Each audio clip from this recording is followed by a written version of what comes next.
What's up, y'all? It's Samar. I came back to give y'all another ride around the block, guys. Listen, I can't drop a bomb on y'all like that today and don't follow up. Alright? I'm a big fan of securing my position, especially when we taking down the imposters. Okay? I gotta really secure this position here. Or else I'm just gonna look like some hater.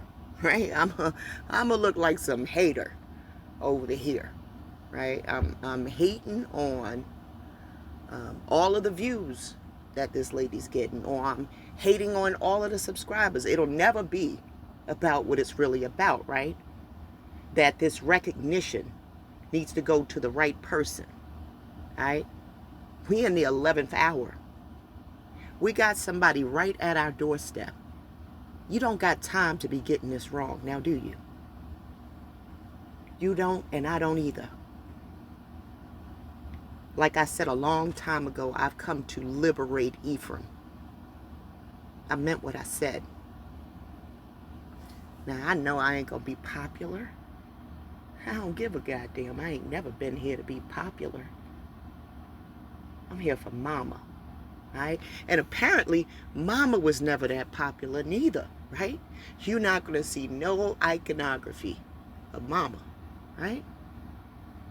Namba, the beautiful, the daughter of Lamech and Zillah, the daughter of the king of Ammon, one of the wives of Solomon, the only one who appeared to have borne him a son, a city in the plain of Judah. Nama, Naaman, beautiful, agreeable. Remember Naaman was told to go and wash in the waters and he'd get clean? Nama, loveliness. One of the 4 women whose names are preserved in the records of the world before the flood, all except Eve being Canaanites. Look at that. One of 4 women whose names are preserved in the records before the flood. The name of the wife, right? She is the name of the wife of Noah. Right? Let me spin the block on y'all real quick. This name came up in our last study. UrNammu. UrNammu was the founder of the 3rd dynasty of Ur in Sumer, right? Who initiated the so-called Ur 3rd period, also known as the Sumerian Renaissance. He's best known as the king who composed the oldest extant law code in the world, the Code of UrNammu. Did y'all hear that? This king created the oldest known law in the world, right? Connected to this name, the Code of UrNammu. An earlier law code known as the Code of Urukagina from the 24th century is only known through partial reference to it.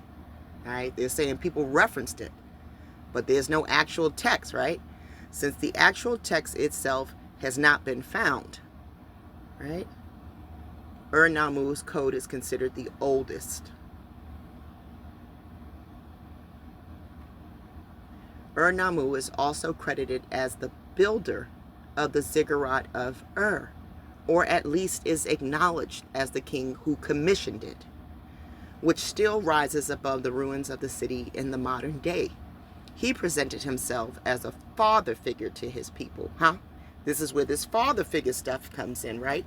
The Code of Hammurabi, right? Yeah, this is where you get the Padres, right? The Father, forgive me for my sins, for I don't know what I've done. The fuck you do. This is where you're getting it from. This is when you go to the Catholic Church, right? And what are you supposed to do? You're supposed to go to the confessional booth, right? And ask the father figure for forgiveness. All right? and his concern for their well-being is reflected in his law code, as well as through his patronage of the arts, encouragement of cultural development, and cultivation of gardens, parks, and improvements to the infrastructure. You see, this king was concerned with gardens, parks, and making sure the infrastructure was attended to, right? Not like these current kings that don't pay no attention to the infrastructure. That's why what they inherited has been falling apart, right? We're going to get to that too.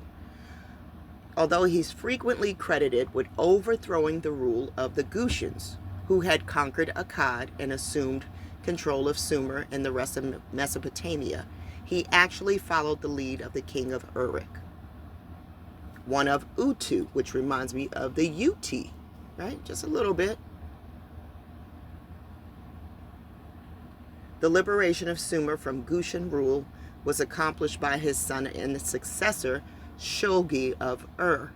Some scholars claim Shulgi also wrote the famous Code of the Law, or at least fully implemented them.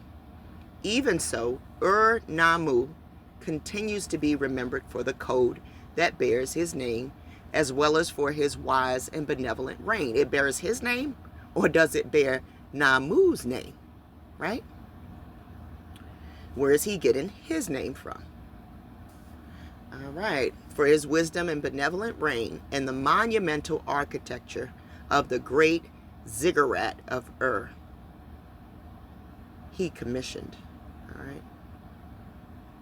So it says he undertook building projects, planted orchards and gardens, invigorated the economy of Sumer, and encouraged the pursuit of art and culture.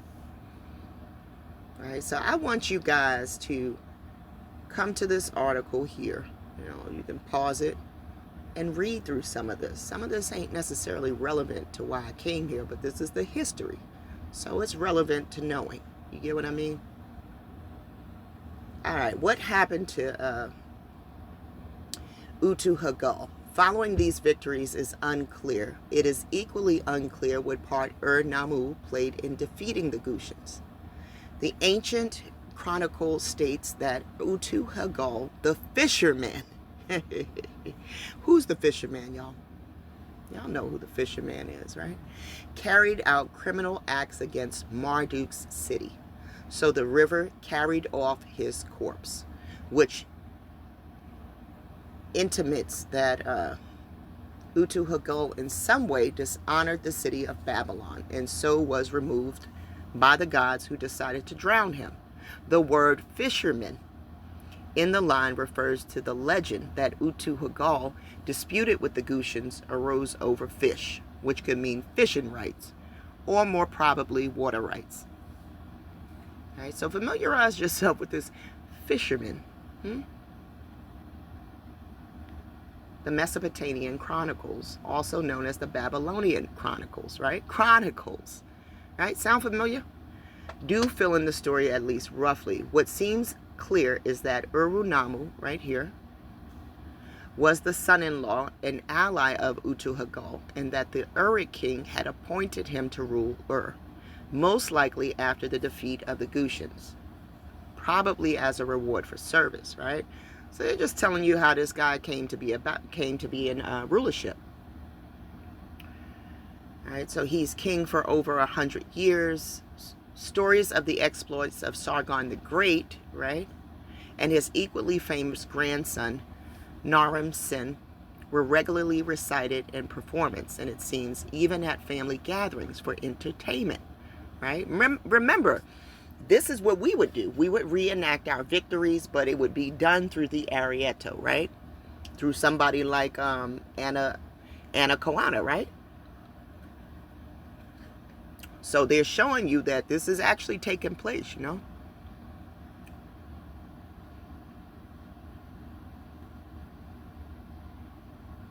All right, let's get down to this. Recognizing the value of aligning himself with these earlier rulers, UrNammu purposefully presented himself as the inheritor of the glory of Akkad as part of the Akkadian lineage. He instituted a patrimonial state, okay, father, in which his subjects were encouraged to see him as a father figure who cared for his children and wanted only the best for them. To this end, he created his code of laws sometime around 2050 to 2047.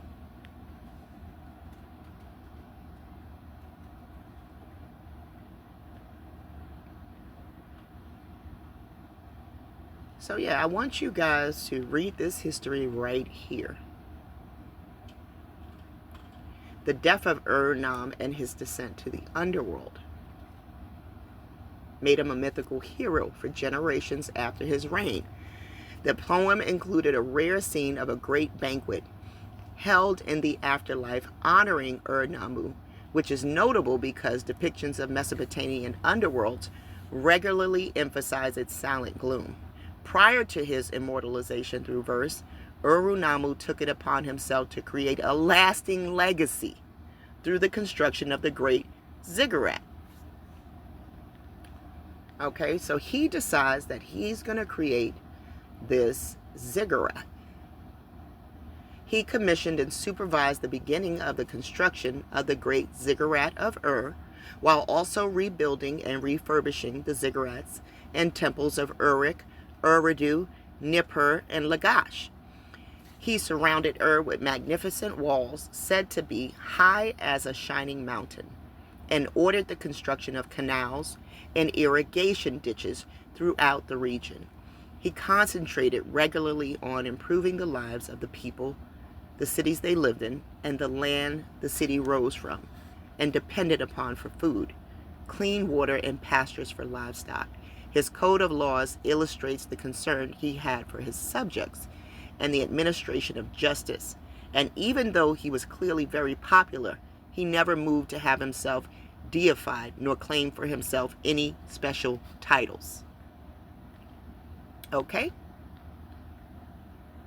He didn't ask to be deified, and he didn't give himself special titles. Okay? Even though he already had one. The Code of UrNammu assumed a universal understanding on the part of the people that law descended from the gods, and the king was simply the administrator of those laws. Harsh penalties were considered unnecessary for the majority of crimes, since people were assumed to know how they should behave towards each other. What does that sound like? Do unto each other that you would have done unto you, right? The universal law, right? A monetary fine as a reminder of how to behave was sufficient.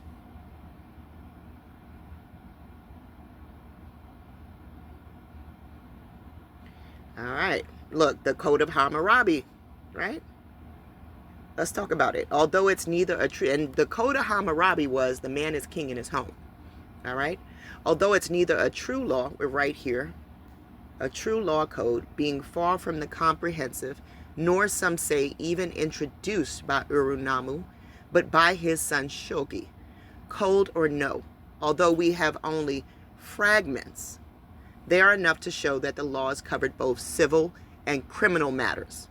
Among criminal provisions, it specifies which should be capital offenses. Here, which should be capital offenses: murder, robbery, deflowering another man's virgin wife, and adultery when committed by a woman. For other misdemeanors, the penalty was a fine in silver. In contrast, UrNammu's code stands in contrast to the more famous laws of Hammurabi, drafted some 3 centuries later, with its savage provision of an eye for an eye and a tooth for a tooth. Right? But where did we hear that eye for an eye and tooth for a tooth at? Right? But they're saying that that's Hammurabi's law. The code is comprised of 40 paragraphs that state the crime and the punishment that would be administered by the state through the will of the gods. Some examples of the law are: if a man committed a kidnapping, he's to be imprisoned and paid 15 shekels of silver. If a man proceeds by force and deflowers the virgin slave woman of another man, right? The slave woman, that's the wife, right? Wife is a slave woman. That man must pay 5 shekels of silver. If a man appeared as a witness and was shown to be a perjurer, he must pay 15 shekels of silver. So you see, there was law. All right? These laws seem to have been effective, as UrNammu's reign was peaceful and the region flourished in every area of civilization. All right?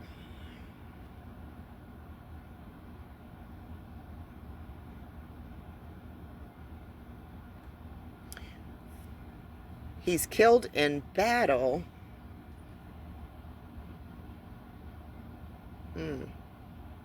They said his body lay tossed aside like a broken urn.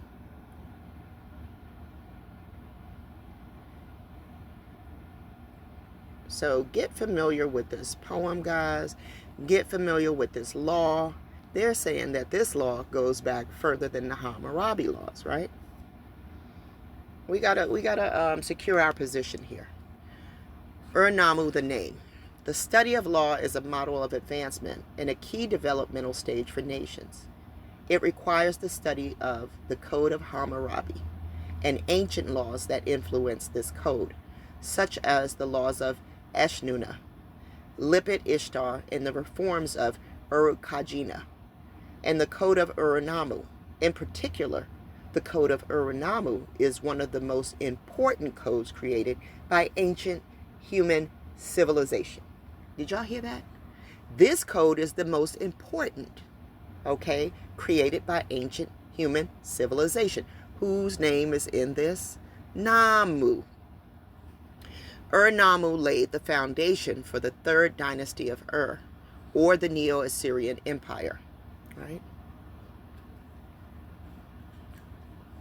UrNammu gained control over all of Sumeria, and it's said that the deity Nannar appointed UrNammu as king of Ur and his representatives on earth. The third dynasty of Ur was ruled by 5 kings over the period of the next 122 years, right? Sir Leonard Willey, an expert archaeologist, discovered key artifacts from the time King UrNammu ruled that shed light on 7 years of his rule, stating from his victorious uprising against the king. UrNammu built several cities, houses of worship, and palaces, including a temple for the worship of the moon god Nana, and a temple for his wife Ninkau. UrNammu also built himself a palace. He lost his way. As well as towers and a fence around the city of Ur. The cities of Lakesh, Urdu, Umma, Larsa, and Ur were architectural masterpieces created by UrNammu. He constructed canals, streams, and towers. I wonder if he did this, y'all know what I'm thinking of. The pipeline, guys. You know, some of it was built upon by different kings, but, you know, they're saying that he's responsible for some of these canals. Well, I know Hezekiah, I think, is the one that built the Keystone Pipeline, but, you know, canals that lead up to it, and towers that withstood the test of time. Towers, right? The high towers, right? We're going to go up to the high towers, right? This is that sorcery stuff they were doing. Engraving them with his name. The king, who ruled for a total of 18 years, also engraved Hammurabi's code into these masterpieces.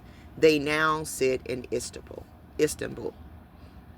The Code of UrNammu, it is considered the oldest law discovered to date, not only in the Mesopotamia, but across the entire world. All right, guys? No, but Samar don't know what the hell she talking about. Huh? This is the oldest law, right, associated with the oldest name. Is that by surprise, guys? I don't think so. It's the oldest law across the entire world, right? This law was used to uphold justice and destroy oppression throughout the country. The code begins with an introduction that clearly relies on divine command theory. It was originally thought there were 31 articles total in the Code of UrNammu, and that there were only 3 articles missing. However, a tablet discovered in Sippar with 6 articles helped fill in the previously missing introduction, bringing the total to 37 articles. A number of issues were addressed, including women's rights, right? Now, why would women's rights be associated with this code of UrNammu? I wonder why, right? Anybody else gave us some women's rights? Did Tiamat give us some women's rights? I don't know. I don't think so, okay? Because I'm going to show you what Tiamat is being linked to. All right. It's only Nammu that we're linking to these ancient laws and women's rights.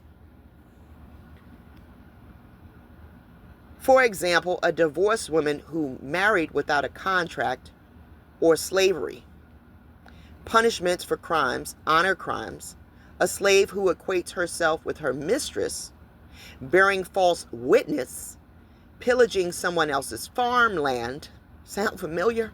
Neglect of rented lands, all types of assaults, sexual crimes, false accusation, theft, compensation, retribution, property laws, and environmental laws.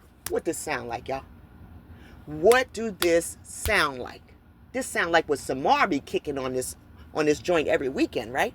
Talking about the women's rights, talking about the environmental laws, talking about the property laws, talking about the farmland, right?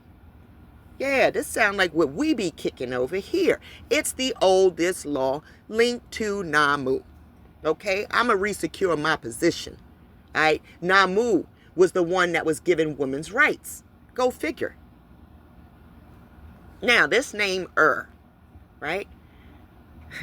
Let's get to what the meaning is. The flame, the light, reminded me of that Statue of Liberty, right? Holding that torch and that book of the law, the oldest law. From the verb or, to be, or give light, to shine. The name in the Bible. The name occurs twice in the Bible. Most famously is the city in Babel, from whence Abraham's family came. Another is the father of Eliphaz, one king of David's mighty men. Etymology of the name The name is identical to the common Hebrew verb or, meaning to be light or to shine. Or, right? The verb or means to be light or to give light, to shine. This verb's primary derivation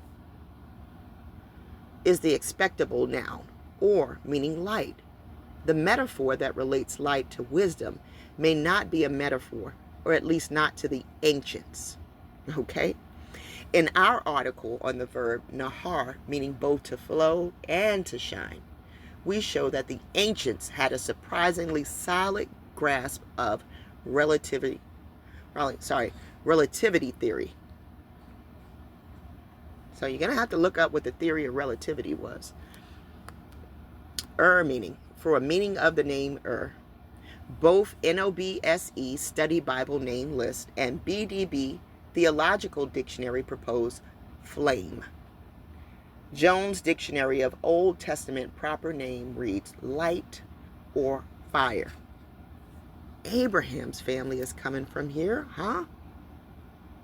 Who was Sarah in the Bible? Sarah began her life in the pagan world of in the land of the Chaldees, which was located in the area now known as Iraq. Now, ain't that something? Sarah, the chief, was coming out of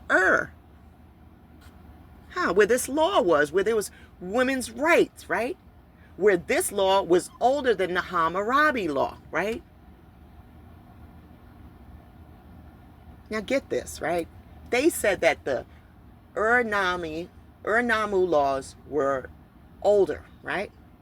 Check this out.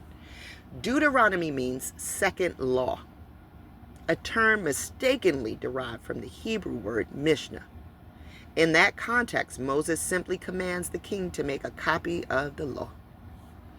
But Deuteronomy does something more than give a simple copy of the law. The book offers a restatement of the law. I bet it did. Because gone was the women's rights, right? Gone was the women's rights. Gone was the land protection, right? Well, some of the land protection stayed in there because they did require that the land rest.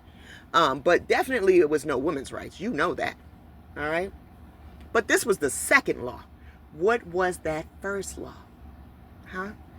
That they found on tablets that was broken. Interesting. Ziggurat of Ur. The great ziggurat of Ur has been reconstructed twice, in antiquity and in the 1980s. Right? Now you know that this king commissioned the ziggurat. The ziggurat is the most distinctive architectural invention of the ancient Near East. Like an ancient Egyptian pyramid, an ancient Near Eastern ziggurat has 4 sides and rises up to the realm of the gods. Unlike Egyptian pyramids, the exterior of ziggurats were not smooth, but tiered, like steps, right? To accommodate the work which took place at the structure. I'm not here to say that this king built something honorable, and he definitely did not. He was perverting Mama's law. Okay, so why do I say that? Well, he was telling people to look at him as a father figure. He was erecting temples for moon gods named Nana. This is a male deity. You know, he was all over the place. He was in possession of that first law, though, wasn't he? And then it looked like maybe he started marrying foreign women, maybe, and being introduced to foreign gods. I don't really know, but let's keep on going. I mean, I'm going to believe what the Torah told me. It told me that that was going to happen.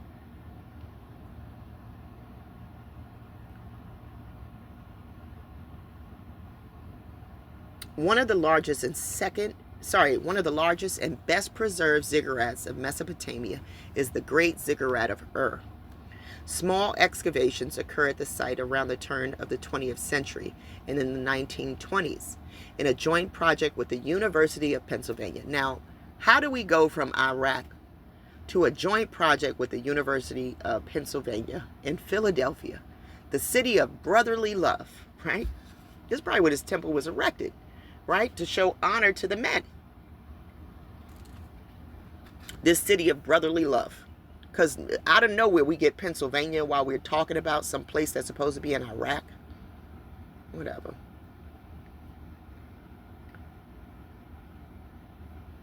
I came down here for this, though. The core of the ziggurat is made of mud brick, covered with baked bricks, laid with bitumen. Bitumen is that oil, guys. A black, viscous mixture of hydrocarbon, right? Let's see what it's saying. Right, it's coming from petroleum. See, so what do I keep telling y'all? That this oil is all in here. See, bitumen has to do with the petroleum distillation. See, it's a black viscous mixture of hydrocarbons obtained naturally or as a residue from petroleum distillation. It is used for road surfacing and roofing, like asphalt, I'm thinking, guys.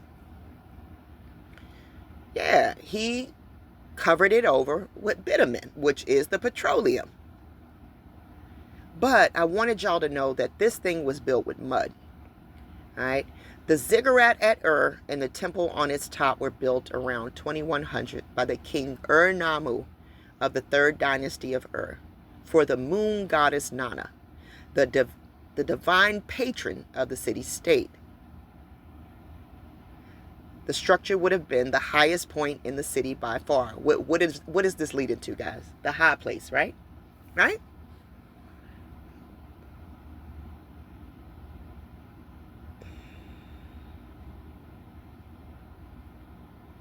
It says, as the ziggurat supported the temple of the patron god of the city of Ur, it is likely that it was the place where the citizens of Ur would bring agricultural surplus and where they would go to receive their regular food allotments. In antiquity, to visit the ziggurat at Ur was to seek both spiritual and physical nourishment. It sounded like he was feeding the priest, throwing stuff out on the altar. Yeah, he had a temple for Nana, right up there. Some blue glazed bricks have been found, which archaeologists suspect have been part of the temple's decoration.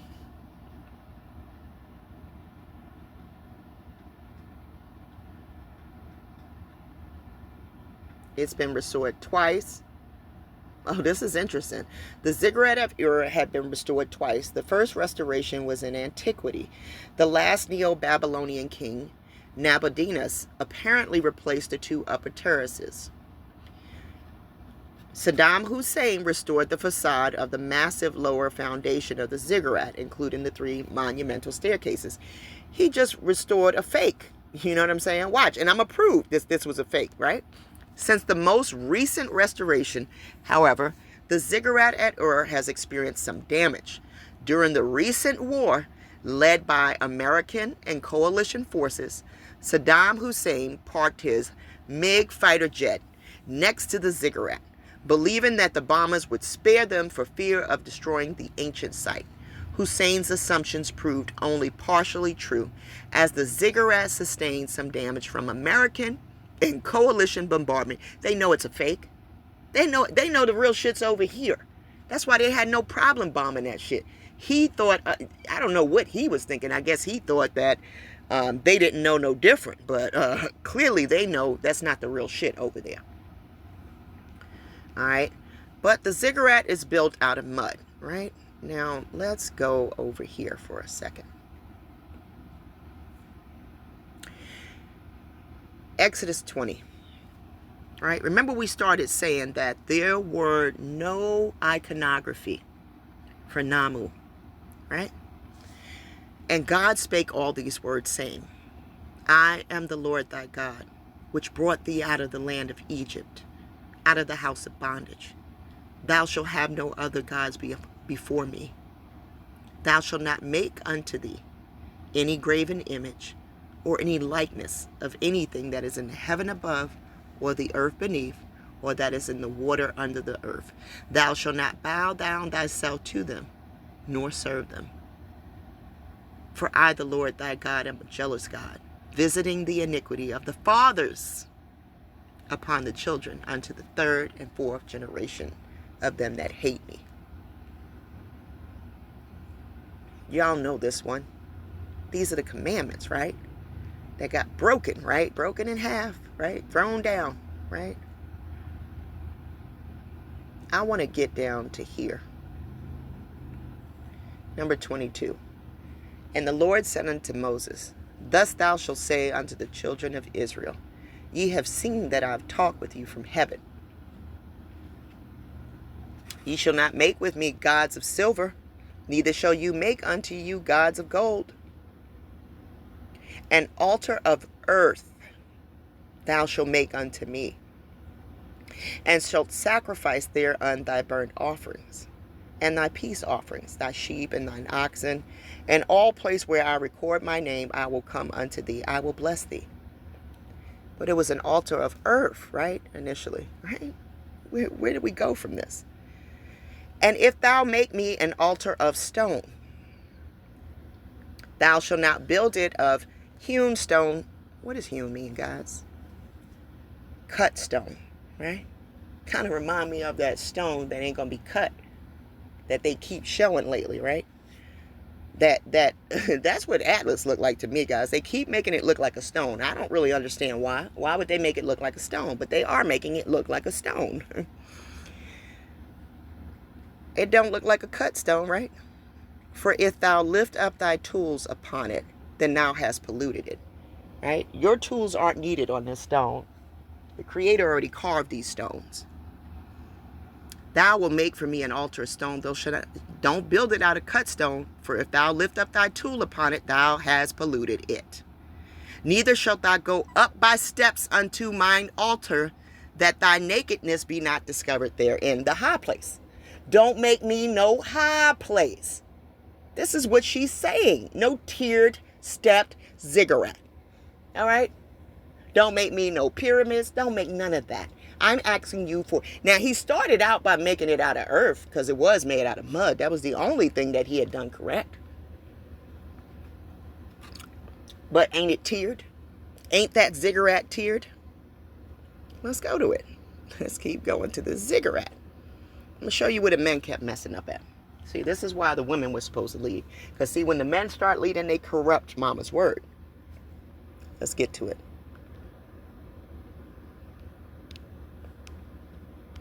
Let's get to this ziggurat. A ziggurat is a type of stepped pyramid found in Mesopotamia. While a stepped pyramid is a broader architectural term, key differences include their purposes. Ziggurats were temples. Did y'all know that? While stepped pyramids were often tombs. Construction materials. Ziggurats used mud bricks. Pyramids used stone. And interior features lacked internal chambers. Pyramids often have them. Do you get that? The ziggurats didn't have any hidden chambers. The pyramids did.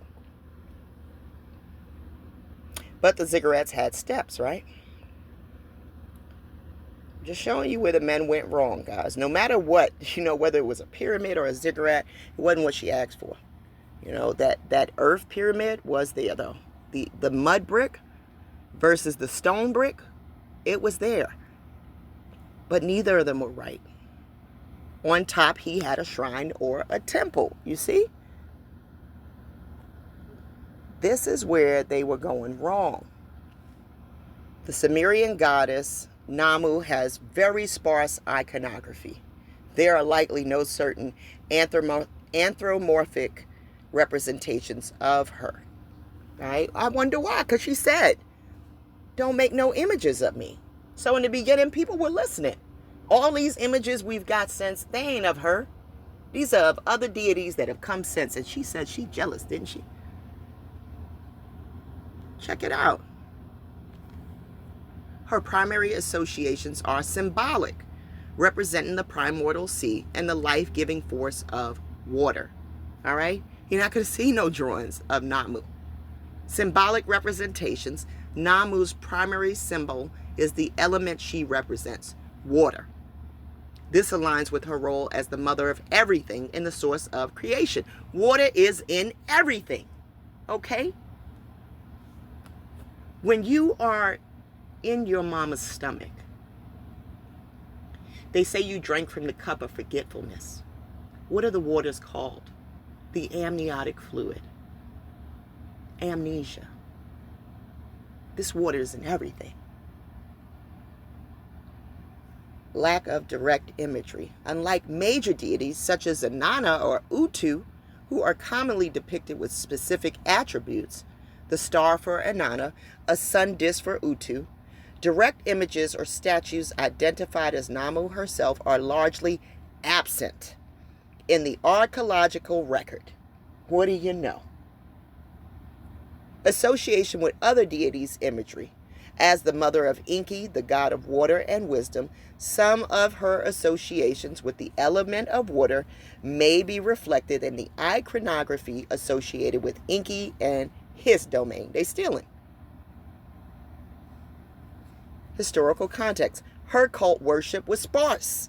Okay, does this sound like we're getting to the right person now? Her cult worship was sparse, even in ancient times, and her prominence eventually waned as her attributes were absorbed by other gods in later Mesopotamian traditions. Other gods like Tiamat. The name UrNammu is also associated with a powerful Sumerian king, and images of him, such as on steles of foundation figures, exist. But these depict the king, not the goddess. I told you.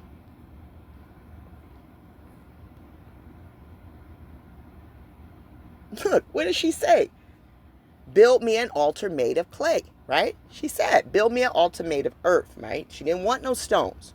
Build for me an altar made of earth and offer your sacrifices to me, your burnt offerings and your peace offerings, your sheep and goats and your cattle.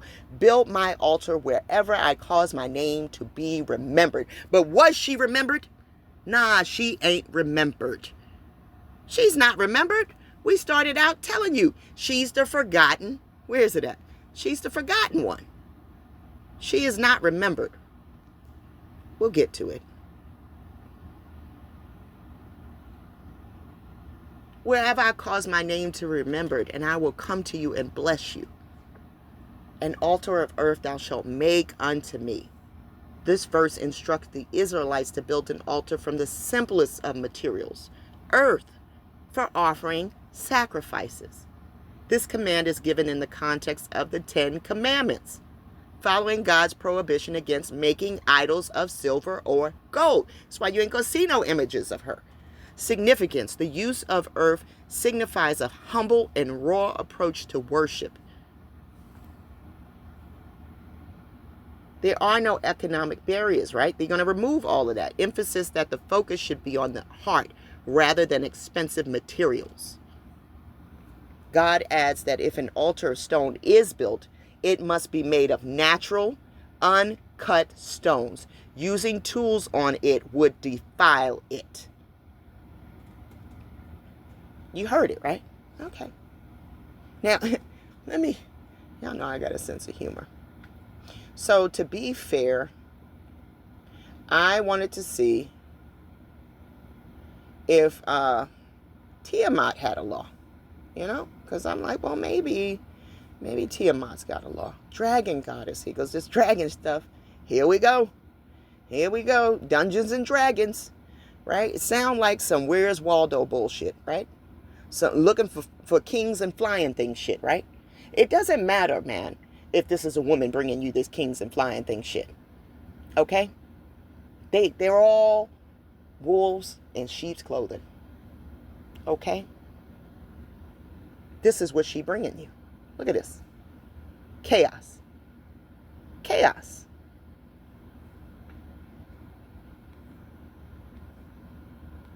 This is some Dungeons and Dragons video game shit. You see?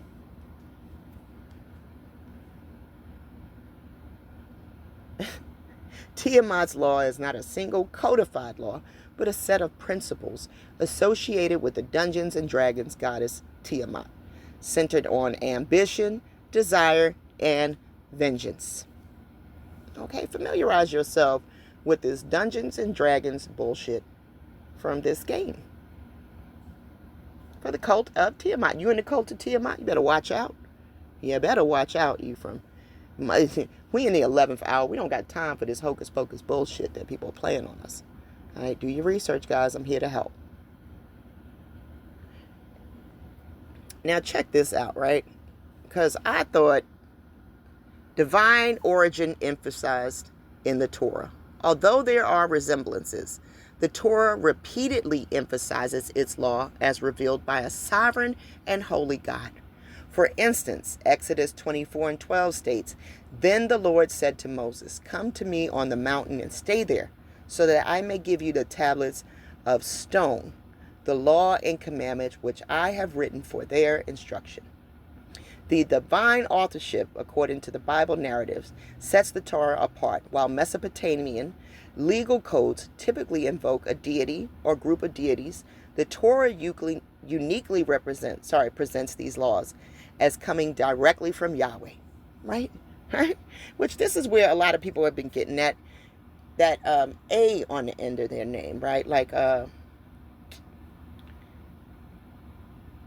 it's not coming to me right now, but a few of the men guys, Hezekiah, that case law formats. Many laws in both the Torah and Mesopotamian codes use a case law or if-then format. For example, if a man strikes someone, remember this law was first. If a man strikes someone, mirrors the Mesopotamian style to prescribe legal outcomes for specific scenarios. All right, both of them cover the subject of family and property. Both address matters of marriage, inheritance, and property disputes. A striking example is found in Exodus 21:7-11, regarding female servants and marriage-like arrangement, which shares some thematic overlap with provisions in Hammurabi's code on the status of wives and concubines. What'd I say? What'd I tell y'all? That law right there is mirroring more of the Hammurabi law, where the man is king in the house.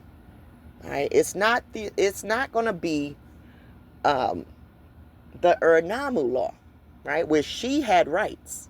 No, that's gone. Parallels also exist in the treatment of violence or bodily harm. Hammurabi's code includes laws for retaliation or compensation for injury, though the underlying basis and application in each system often differ. Just showing y'all how this law that was in the book, this second law, looked like it came from an older law, didn't it?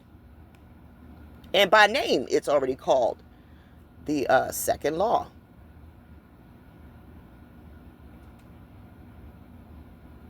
The Code of UrNammu is a Mesopotamian legal code that predates the biblical text and shares some similarities with laws found in the Old Testament. Now, why is that? It predates, right?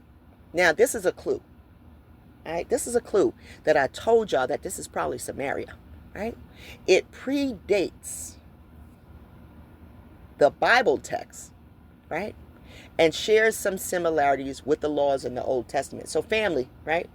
This is a connection through family because the laws look similar, but it predates, right? Yeah, because this came out of Samaria. The Bible and the code both include passages that advocate for justice for widows and orphans. Sound familiar? Huh? While the Code of UrNammu was written by the Sumerian king of UrNammu, the biblical law in the book like Deuteronomy, second law, and Exodus were created centuries later, with the Bible presenting them as divinely revealed by God. Similarities between the Code of UrNammu and the Bible: protection for the vulnerable, case law format, influence. Key differences: source of law. The Code of UrNammu was created by a king, while the Bible presents its law as divinely revealed by God to Moses. I wonder where this king got these laws from. He's giving shots out to Nammu. Legal approach. UrNammu's code moved away from eye for an eye principle found in the Code of Hammurabi by prescribing different monetary fines for physical injuries. Whereas the latter biblical law emphasizes divine judgment and often includes both fines and other forms of punishment. Now, I think the man started adding that. Let me get paid for these injustices. That's probably what he was doing, the king. He was doing like a quasi obey her law. You know what I'm saying? Let's go back over here. He was doing some sort of quasi obey her law type of deal. Nammu, the forgotten serpent sea goddess from Samaria. She's the forgotten. What did I tell you? What did I tell you? And y'all have seen this statue. This is in reference to Nammu. You know what the ancient aliens like to keep showing us? Yeah. This is what they like to show us on Ancient Aliens. She's the forgotten one.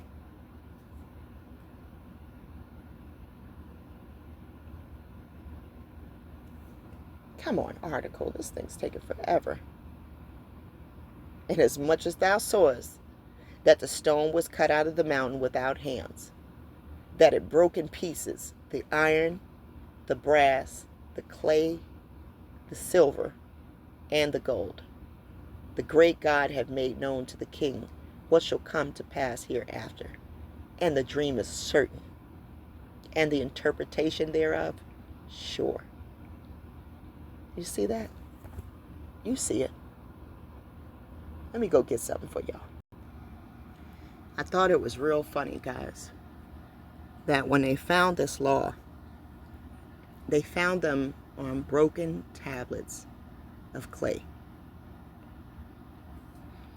The Code of UrNammu is not fully intact because the clay tablets on which it was inscribed are broken and fragmented.